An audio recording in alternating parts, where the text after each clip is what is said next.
अंकित, जिस तरीके से हमने देखा बीते दिनों संजय सिंह को राहत मिली, लेकिन के कविता को बड़ा झटका लगा है। अब क्या सुप्रीम कोर्ट जाना आम आदमी पार्टी के लिए, केजरीवाल के लिए कोई राहत की उम्मीद लेकर आता है?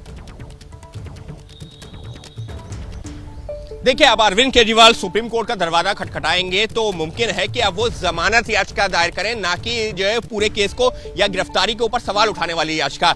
अंतर क्या है, यहां पर अरविंद केजरीवाल ने जो दिल्ली हाई कोर्ट में याचिका दायर की थी, वो जो ईडी ने गिरफ्तार किया था उसी के ऊपर सवाल खड़े कर दिए गए थे कि मुझे गलत तरीके से गिरफ्तार किया, मुझे गलत तरीके से रिमांड में भेजा गया। और रिमांड में कौन भेजता है? मजिस्ट्रेट भेजते हैं, जो शुरुआती तथ्यों को देखते हुए भेजते हैं। तो एक तरह से निचली अदालत में जो प्रक्रिया चल रही थी उसी के ऊपर अरविंद केजरीवाल ने पूरे सवाल उठाते हुए याचिका दायर की थी, जो खारिज हो गई है। अब मुमकिन है अगर वो सुप्रीम कोर्ट का दरवाजा खटखटाते हैं तो वो वहां पर जमानत याचिका दायर करेंगे, कुछ उसी तर्ज पर जैसे कि संजय सिंह ने की थी और उनको वहां से राहत मिली थी। लेकिन महत्वपूर्ण क्या है? महत्वपूर्ण है आज कोर्ट का यह फैसला, क्योंकि कोर्ट ने जो अपना विस्तृत फैसला दिया है उसमें जो अरविंद केजरीवाल के वकील की हर एक दलील को खारिज किया है। और यकीन मानिए, अगर यह मामला सुप्रीम कोर्ट में भी जाता है तो इस फैसले का जिक्र किया जाएगा। और जिस तरीके से हाई कोर्ट ने विस्तृत तौर पर अरविंद केजरीवाल की और उनके वकीलों की दलीलों को खारिज किया है, सुप्रीम कोर्ट में भी रहा आसान नहीं है। जिस बात का जिक्र दीपक कर रहे थे कि जो राजनीतिक बयान कोर्ट के बाहर दिए जा रहे थे,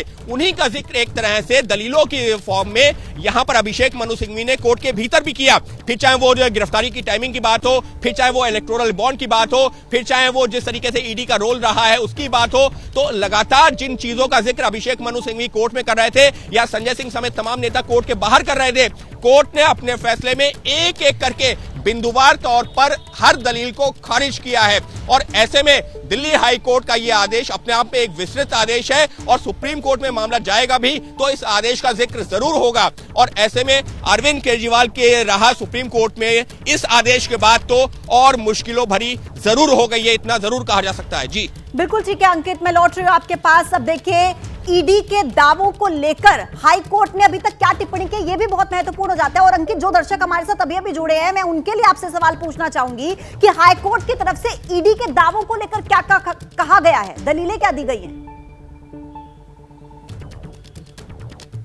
देखिए, कोर्ट ने ईडी ने जो दलीलें दी थी उनका विस्तृत तौर पर अपने आदेश में जिक्र किया है। उदाहरण के तौर पर ईडी का कहना था अरविंद केजरीवाल आम आदमी पार्टी के राष्ट्रीय संयोजक हैं और गोवा चुनावों में जो हवाला के जरिए पैसा पहुंचा था 45 करोड़ रुपए, वो चुनावों में इस्तेमाल किया गया है। हालांकि लगातार यह कहा जा रहा था अरविंद केजरीवाल के वकील की तरफ से कि अरविंद केजरीवाल का नाम कहीं पर नहीं आया है और वो अगर एक संयोजक है इसका मतलब यह नहीं है कि उनको आरोपी बना दिया जाए, गिरफ्तार कर लिया जाए। लेकिन कोर्ट ने कहा है कि जी नहीं, अगर वो राष्ट्रीय संयोजक है तो उनकी भी एक जिम्मेदारी होती है और उस चीज को नजरअंदाज नहीं किया जा सकता। अंकित, मैं रोक रही हूं आपको। बीजेपी नेता हरीश खुराना इस वक्त फोन लाइन पर हमारे साथ जुड़ गए हैं। हरीश जी, स्वागत है आपका एबीपी न्यूज पर। आज जो हाई कोर्ट ने फैसला सुनाया अरविंद केजरीवाल की याचिका पर, किस तरीके से देखते हैं आप उसको? आप तो खुश होंगे। देखिए, सत्य में विजय थे।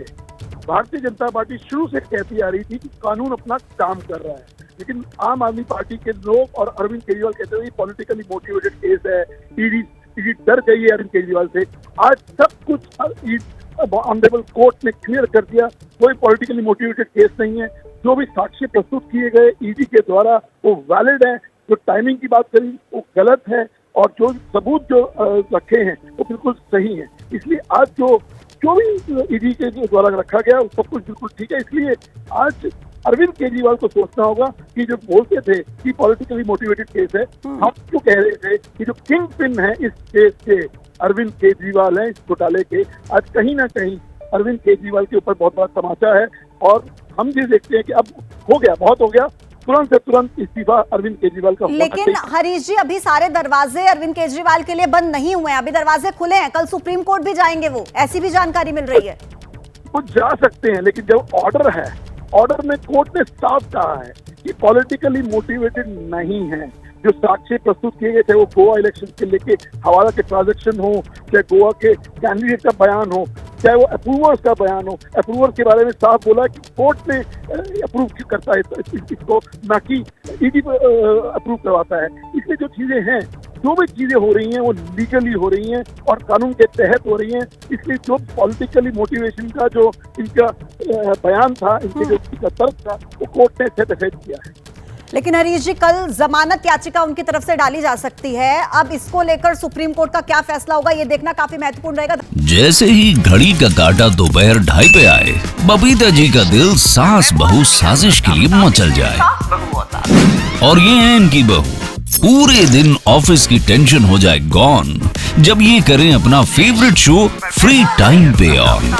इनकी तरह आप भी देखिए अपना फेवरेट शो अपने टाइम पर और डाउनलोड कीजिए एबीपी लाइव ऐप अपने स्मार्ट टीवी पर।